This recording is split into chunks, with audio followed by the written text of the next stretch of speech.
Hello student, welcome back my YouTube channel. मैं नीलेश प्रसाद आप सभी का इस वीडियो में बहुत बहुत स्वागत करता हूं। जैसा कि आप यहां पे देख रहे हैं कि हम लोग बोर्ड क्वेश्चन पेपर मार्च 2020 को डिस्कस करने वाले हैं, क्योंकि अभी जो 10th का बोर्ड एग्जाम है वो स्टार्ट होने वाला है 17 तारीख से।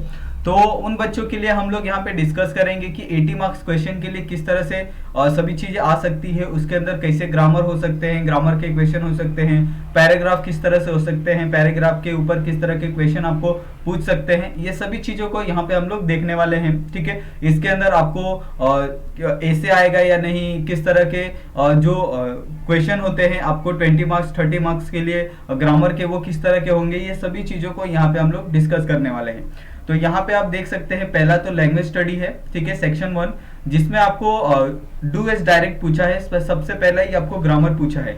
तो आप क्या करोगे, यहाँ पे जो आपको प्रीवियस ईयर में जो क्वेश्चन होते हैं ना, वो आपको अच्छे से करके जाना है, क्योंकि उसमें जो क्वेश्चन पूछे होते हैं वो हर साल रिपीट होते हैं। लेकिन बस क्या अंदर चेंज हो जाता है कि डू एज डायरेक्ट दिया है, लेकिन जो सेंटेंसेस होते हैं वो चेंज हो जाते हैं। बाकी सब क्या होता है, डू एज डायरेक्ट में क्या करना है वो आपको तो करना ही पड़ेगा। और इसके लिए आप क्या करोगे, अगर आप 3 साल का भी अगर प्रीवियस ईयर का क्वेश्चन पेपर अगर आप देख के जाते हो ग्रामर में, तो आपको ग्रामर में अगर 30 मार्क्स का ग्रामर है तो आप आसानी से 30 मार्क्स आसानी से निकाल सकते हो। आपका एक में मार्क्स कटने का कोई चांसेस नहीं होता है। ठीक है, और यहाँ पे जो नीचे दिया गया है आपको डू एज डायरेक्ट में एनी टू, और जिसके अंदर आपको ये दिया गया है change the following stage into the indirect speech.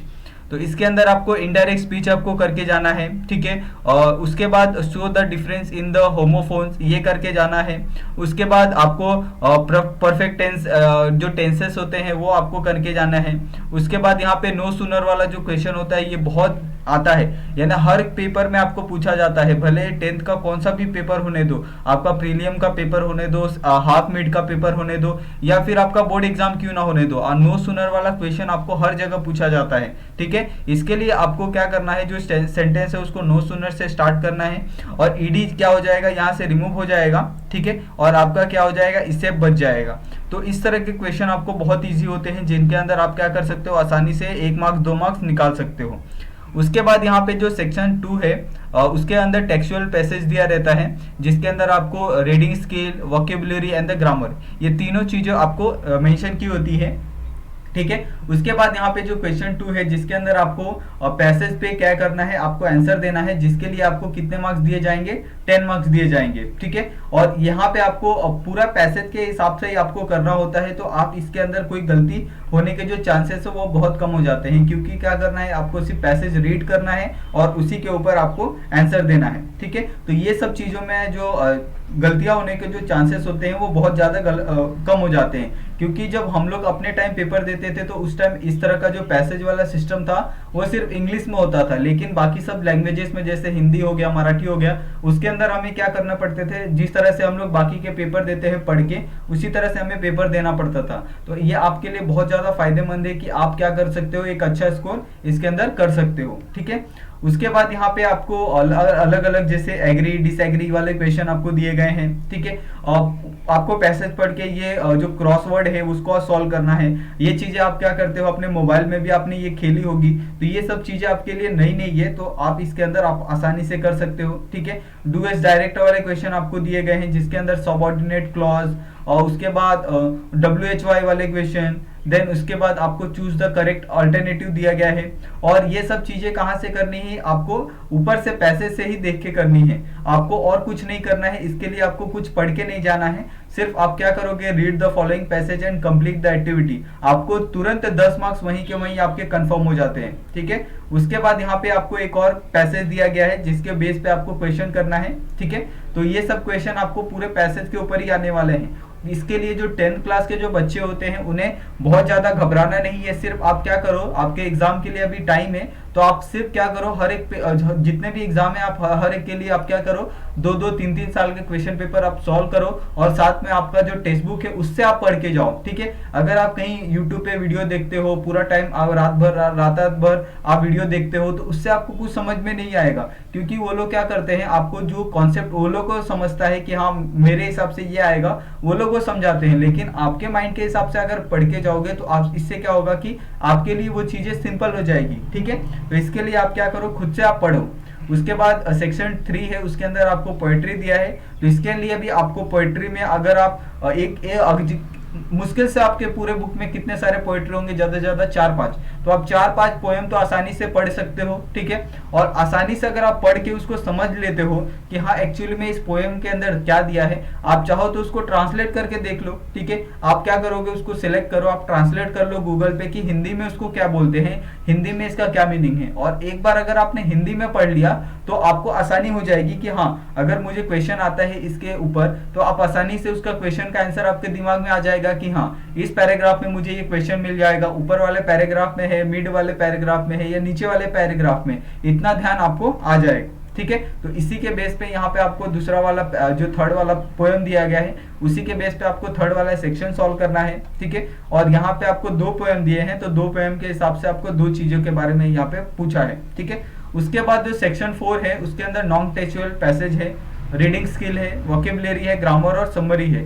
यानी इसके अंदर आपको जो पैसेज दिया गया है वो नॉन टेक्सचुअल पैसेज है, तो उसके ऊपर आपको यहाँ पे रीडिंग स्किल पूछा है, वोकेबुलरी पूछा है, ग्रामर और समरी पूछा है। तो सबसे पहला वाला क्वेश्चन ही आपको पैसेज पढ़ के आपको कंप्लीट द एक्टिविटी करना है। यहाँ पे भी आपके कितने मार्क्स हो जाते हैं, कंफर्म 10 मार्क्स हो जाते हैं। तो टोटल यहाँ पे आपको कितने 50 मार्क्स के तो आपको पैसेज दिए गए हैं 40 मार्क्स के, तो आसानी से आप 40 मार्क्स तो ऐसे ही निकाल लोगे, ठीक है। आपको अब करना क्या है, सिर्फ थोड़ा बहुत ग्रामर करके जाना है, यानी 30 मार्क्स का अगर ग्रामर आता है तो 30 मार्क्स में ग्रामर में आपको ऐसे भी आता है, बाकी सब चीजें भी आती है। तो आप आसानी से कम अगर 80 मार्क्स का पेपर है तो आप आसानी से स्कोर कर सकते हो 70 प्लस, ठीक है। तो 70 प्लस आपने अगर इसके अंदर स्कोर कर लिया तो बचा कितना आपका 20 मार्क्स। तो 20 मार्क्स इंटरनल से आपको आसानी से आपको 15-16 मार्क्स मिल जाएंगे, ठीक है। तो इससे आप क्या कर सकते हो, अगर आप बहुत अच्छे से पढ़ के जाते हो तो आराम से आप 90 प्लस स्कोर कर सकते हो इंग्लिश के अंदर, ठीक है।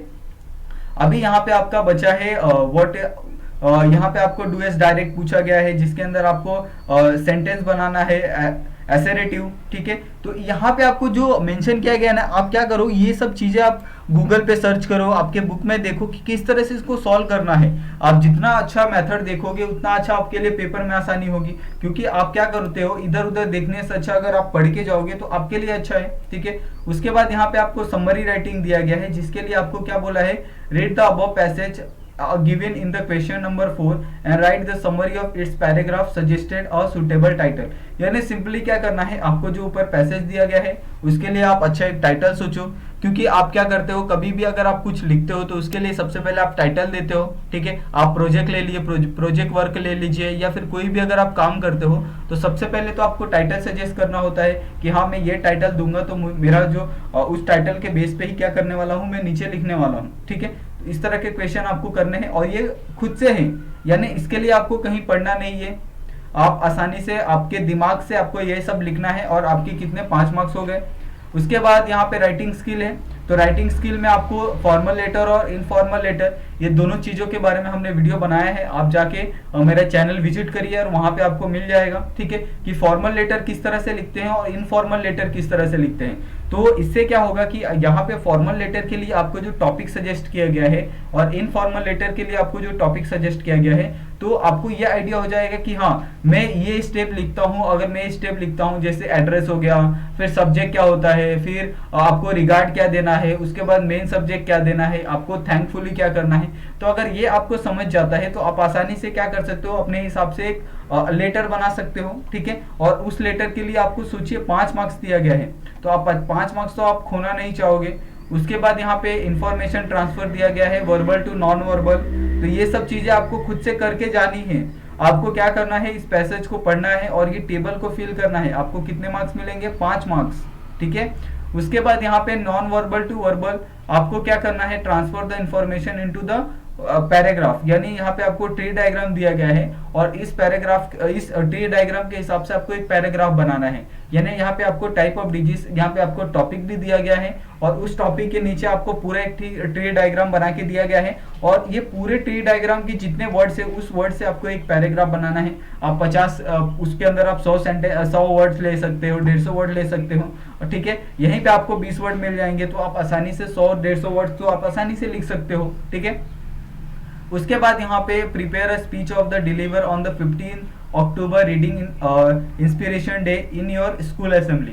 तो ये सब चीज़ें तो आपको आनी चाहिए। आप ये सब चीज़ें तो आप 5th 6th 7th सीख रहे हो कि किस तरह से आपको स्पीच देना है, किस तरह से आप स्पीच को लिख सकते हो, ठीक है। उसके लिए यहाँ पे आपको इंपॉर्टेंट रीडिंग क्या करना है और किस तरह से आप नॉलेज को इंक्रीज कर सकते हो, किस तरह से आप अपडेटेड रह सकते हो, ये सब चीज़ें आपको आसान है।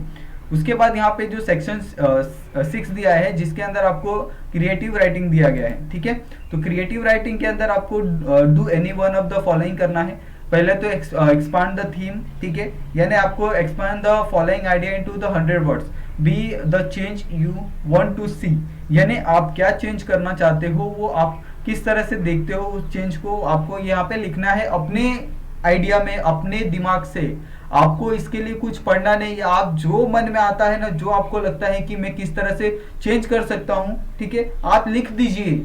आपको कुछ तकलीफ नहीं, आप लिखते जाइए लिखते जाइए। एग्जामिनर ये नहीं देखेगा कि हाँ इस बच्चे ने ये लिखा है और इस बच्चे ने ये लिखा है तो इस बच्चे का मेरे को अच्छा लगा, इस बच्चे का अच्छा नहीं लगा तो मैं इसको कम मार्क्स दूंगा। ऐसा बिल्कुल नहीं होगा, क्योंकि आप अपने आइडिया से लिख रहे हो। अगर आपको एग्जामिनर को लगता है कि हाँ इसने 5 मार्क्स के लिए इसने भरपूर लिखा है, तो आपको बिना पढ़े, आपको सिर्फ क्या करेगा, थोड़ा सा पढ़ेगा स्टार्टिंग का, फिर आपको लगेगा कि हाँ ये बच्चा अच्छा लिख सकता है, तो आपको तुरंत 5 मार्क्स दे देगा, ठीक है।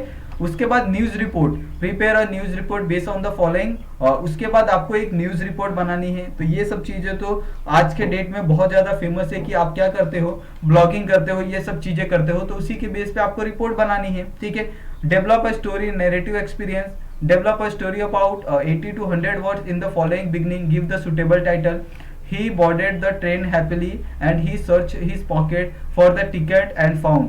यहाँ पे आपको एक पूरा ये बताया गया है, सिचुएशन बताया गया है और उसके ऊपर क्या करना है, आपको एक स्टोरी बनानी है, ठीक है। तो आप स्टोरी बनाने में तो आप माहिर हैं, तो इससे आप क्या कर सकते हो, आसानी से ये कर सकते हो। उसके बाद narrate an experience in about 80 to 100 words with your following ending with a suitable title. And यहाँ पे आपको दिया गया है I promise myself to work hard in order to achieve success, ठीक है। तो आप किस तरह से वर्क हार्ड करके आप सक्सेस को अचीव कर सकते हो, इसके बारे में आपको यहाँ पे बताया गया है, ठीक है।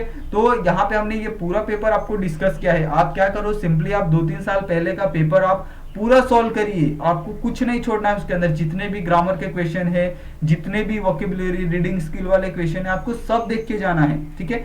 आप आसानी से बोल रहा हूँ, आसानी से आप कम 100 में से 90 प्लस स्कोर कर सकते हो, आपको कोई तकलीफ नहीं होगी उसके अंदर, ठीक है। तो आपको किस तरह, आपको ये वीडियो की कैसा लगा, आप प्लीज हमें कमेंट करके बताइए। और आप सभी को अपने पेपर के लिए बहुत सारा ऑल द बेस्ट, और आप सभी का ये वीडियो देखने के लिए बहुत बहुत धन्यवाद। मिलते हैं नेक्स्ट वीडियो में नए टॉपिक के साथ।